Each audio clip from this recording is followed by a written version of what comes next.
अब आपको बता दें, जम्मू कश्मीर में टिकट को लेकर एक टकराव दिख रहा है। जेपी नड्डा के आवास पर बैठक हुई थी और वहीं पर उन्होंने सीधे तौर पर कहा है, जो लोकल नेता है, कि जमीनी नेताओं की जो नाराजगी है वो दूर करनी है, नाराजगी दूर करने पर ध्यान देना है। इसके अलावा आपको बता दें, जो टकराव की स्थिति है, बीजेपी अध्यक्ष जेपी नड्डा ने राम माधव से बात की। नड्डा ने रविंद्र रैना, तरुण चुग से भी बात की। नड्डा ने नाराज नेताओं से बात करने के लिए कहा। ये बड़ी जानकारी आपको दे रहे हैं, नाराजगी दूर करना जरूरी है, सबको मिलकर एक टीम वर्क के साथ रहना है और चुनाव मिलकर लड़ना है। ये जम्मू कश्मीर को लेकर आपको बता दें, बैठक का दौर चल रहा है, मंथन किया जा रहा है, मजबूत रणनीति को लेकर लगातार बातचीत चल रही है। देखिए, जेपी नड्डा ने राम माधव से बात की और इससे पहले आपको हमने बताया था कि कैसे हरियाणा में 55 नेताओं की जो लिस्ट है वो जारी हो सकती है, यानी कि जम्मू कश्मीर को लेकर थोड़ा टकराव है और इसको लेकर के बीजेपी को थोड़ी मुश्किलें भी आ रही है। बीजेपी अध्यक्ष जेपी नड्डा लगातार बातचीत कर रहे हैं, समझाने बुझाने की बात कहते हुए नजर आ रहे हैं। साथ ही उन्होंने ये भी कहा कि ग्राउंड पे जो नेता है, लेकिन इसी बीच आपको इस वक्त एक बड़ी खबर बता दें, आज बीजेपी में शामिल होंगे चंपई सोरेन। देखिए, चंपई सोरेन से जुड़ी हुई खबर आपको बता रहे हैं, आज भारतीय जनता पार्टी में शामिल होंगे और रांची में बीजेपी में चंपई सोरेन शामिल होंगे। हालांकि कौन कौन वहां पर उस वक्त मौजूद रहता है देखना काफी ज्यादा महत्वपूर्ण होगा और उसके बाद क्या कुछ कहेंगे वो भी आपको बताएंगे। लेकिन आज चंपई सोरेन, पूर्व सीएम, बीजेपी में शामिल होंगे, जिसकी अटकलें बहुत पहले से लगाई भी जा रही थी, आखिरकार वही हो रहा है।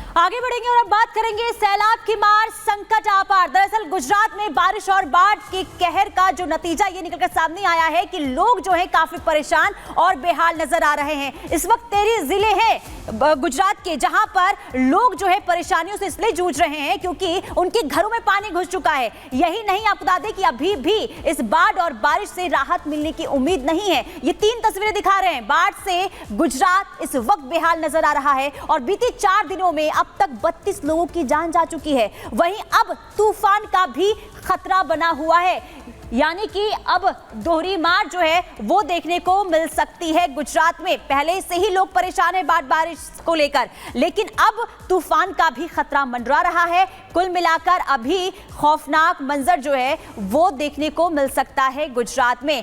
क्या स्थिति और कहां-कहां पर क्या हालात इस वक्त गुजरात में बने हुए हैं, एक रिपोर्ट के जरिए आपको दिखाते हैं।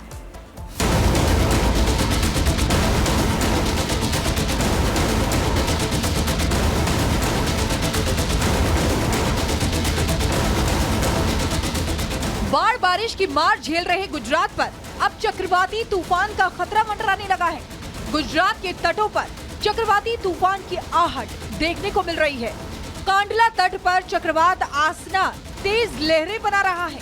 चक्रवाती तूफान को देखते हुए अधिकारियों ने भी बचाव अभियान तेज कर दिया है। आसपास के इलाकों को अलर्ट कर दिया गया है। ऐसा इसलिए क्योंकि 1976 के बाद एक बार फिर चक्रवाती तूफान लौट आया है। सबसे पहले 1944 में अरब सागर से चक्रवाती तूफान उठा था। इसके बाद 1964 में गुजरात तट पर सर्कुलेशन बना था। इससे पहले 1976 में आखिरी बार चक्रवाती तूफान आया था। यानी ठीक 48 साल बाद अरब सागर में चक्रवाती तूफान लौट आया है। गुजरात में पहले से ही बाढ़ और बारिश का कहर जारी है। सड़कें तालाब में तब्दील हो चुकी हैं। नदियों का जल स्तर बढ़ने से बांध फट चुके हैं। गाड़ियां हो या फिर ट्रक, सबने जल समाधि ले ली है। घर आधे से ज्यादा सैलाब में समा गए हैं। हालात ये हो गए हैं कि एनडीआरएफ, एसडीआरएफ के साथ साथ सेना के जवानों को मोर्चा संभालना पड़ा। गुजरात के कच्छ में बाढ़ से हालात भयावह बने हुए हैं। वहाँ कई दिनों से हो रही भारी बारिश से नदियों का पानी हाईवे पर आ गया, जिसकी वजह से वहां से गुजर रही कई ट्रकों में एक ट्रक देखते ही देखते सैलाब में समा गया। इस घटना से वहां चीख पुकार मच गई, लेकिन पानी का बहाव इतना तेज था कि कोई ट्रक के पास जाने की हिम्मत नहीं जुटा सका। गुजरात के जामनगर में मूसलाधार बारिश की वजह से कमर के ऊपर तक पानी भर गया, जिसकी वजह से कई लोग अपने घरों में फंस गए। घटना की जानकारी मिलने के बाद एनडीआरएफ की टीम पहुंच गई, जिसके बाद रस्सी की मदद से लोगों का रेस्क्यू किया गया। बाढ़ बारिश से बिगड़े हालात के बीच प्रशासन और सरकार भी एक्शन मोड में है। एसडीआरएफ और एनडीआरएफ की टीम युद्ध स्तर पर रेस्क्यू अभियान चला रही है। मुख्यमंत्री भूपेंद्र पटेल ने प्रभावित इलाकों का हवाई सर्वेक्षण कर अधिकारियों को रेस्क्यू में तेजी लाने के निर्देश दिए हैं और बाढ़ बारिश से प्रभावित लोगों तक हर संभव मदद पहुंचाई जा रही है। गुजरात में बाढ़ और बारिश लोगों पर कहर बनकर टूट रही है। बाढ़ और बारिश से अब तक 32 लोगों की मौत हो चुकी है। हालात ये हो गए कि सभी स्कूल बंद रखने के निर्देश दिए गए।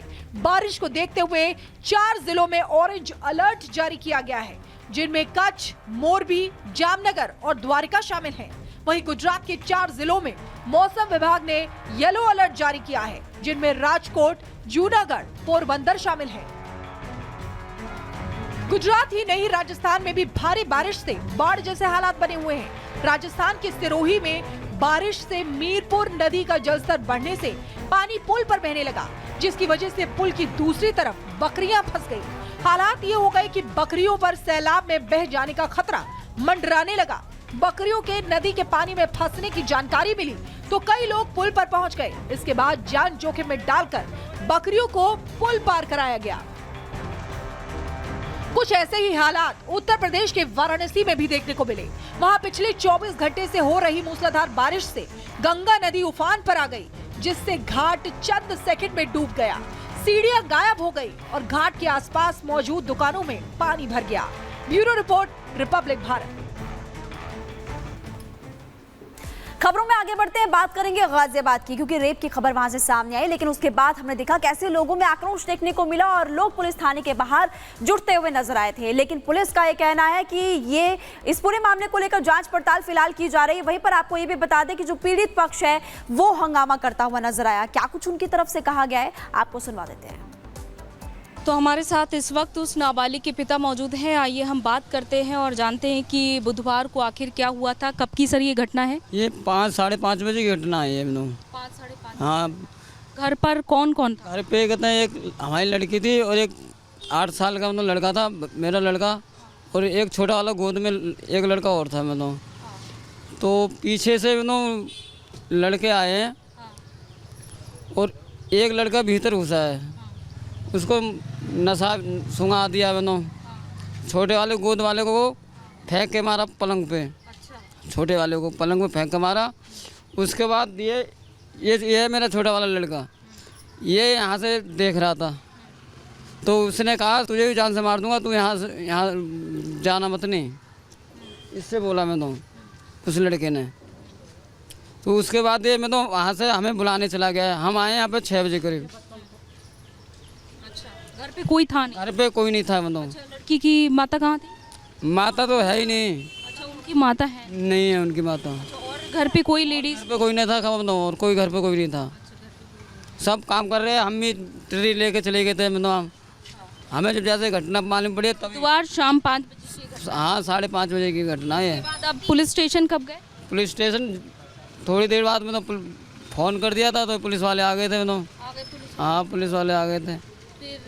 फिर आपने शिकायत कब दर्ज कराई? कल कराई है या फिर परसों ही कराई? परसों कराई थी। जो तो वैसी मारपीट की तो वो होती कह रहे हैं। अच्छा, आपकी ओर से कहा जा रहा है कि 4 लोग थे इसमें शामिल? वो 3 लोग पीछे खड़े थे। वो पीछे खड़े? हाँ, वो 3 लोग पीछे खड़े थे। अच्छा, लड़की को मारा पीटा भी गया? मारा पीटा था, वही पहले वही दर्ज हुई है। उसके बाद जब रिपोर्ट, आपको इस बारे में जानकारी किसने दी? हम यहाँ पे ले गए थे, यहाँ पे पुलिस वाले यहाँ पे ले गए थे। यहाँ पे नाले पे वो गए थे। जब वहाँ पे ले गए थे लड़की को, तो मैं तो वहाँ का इनका वो करवाया था। दवाई फवाई दी वैसे बता। उसके बाद रात को ये फिर आए पुलिस वाले 12 बजे करीब, तब ये घटना मालूम पड़ी है। रेप का केस है। अच्छा। हाँ, पुलिस वाले आए हैं वहाँ रात को 12-1 बजे करीब, तब इनका आधार कार्ड अंगूठा लेके गए। लेकर गए? हाँ, पुलिस वाले, तब ये हुआ है। ये ऐसे